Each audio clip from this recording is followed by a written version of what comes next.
Hi, this is Birdie Keith with ALTC 801. For this module, I chose kind of different introductory activities for teaching Paradise Lost or introducing Paradise Lost to my students. And the first teaching strategy that I might use when introducing this novel or epic poem, I should say, would be a good old-fashioned anticipation guide activity. And I chose that one for the instructor-centered option because I would be having students. They would move the desks all the way around the room, leaving an open spot in the middle, and then I would have a series of 10 or so statements prepared. And if they agreed with the statement, they go to the right side of the room, and if they disagree, they go to the left side of the room. So in this way, um, I mean, they're moving around, but really, I'm the center of it because I'm the one giving them the statements, and then afterwards, I cold call on them and have them explain why they went to whatever side of the room they went to. But at the same time, I'm the center. I'm the one kind of running the show. So for the interactive phase of this module, I chose a presentation using Prezi. I kind of put my own spin on it in that I would break the students into 3 different groups, and it would be their job as a class to do research on the novel before reading it, just kind of introduce themselves to it. And so each group would have their own topic of research that they were supposed to focus on, or one side of the research they're supposed to focus on. So the first group, they maybe it's their job to explain what the premise of the epic poem is to the class, and so they kind of tell the class what the epic poem's about.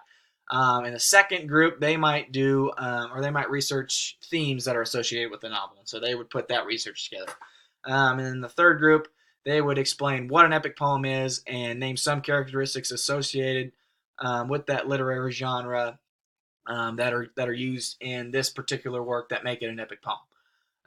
And at the end, the goal would be for them all to put together a Prezi as a class, and so one Prezi as an entire class, and then I would teach that Prezi to the class just to make sure that everybody got the right information. But they would all be doing their fair share in researching the epic poem that we'd be doing in class. The next strategy that I came up with was what I called a create and share. So students would come in, they'd have, I'd say get a piece of construction paper, and that didn't matter what color, wouldn't matter what size, and then on the back of it, I'd say, okay, come up with 4 or 5 words, adjectives specifically, that describe hell, because a lot of Paradise Lost has to do with hell. And on the front, they would draw a picture of it. And then I would cold call around the room, asking students to share what they drew or what words they used and why. So pretty straightforward, and that would be for the individualized option with this module. The next one would be the experimental side, and I chose what I call a jamboree. And so basically, I won't go too far into it because it would go way over the 4 minutes, but they would kind of have their choice of what activity they did to introduce themselves to the epic poem.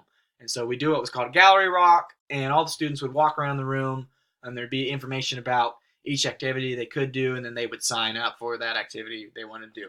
I would make sure there was only 5 or 6 slots per activity. That way, every student wouldn't end up doing the same one. So I would make sure that I had an equal amount of students doing every activity.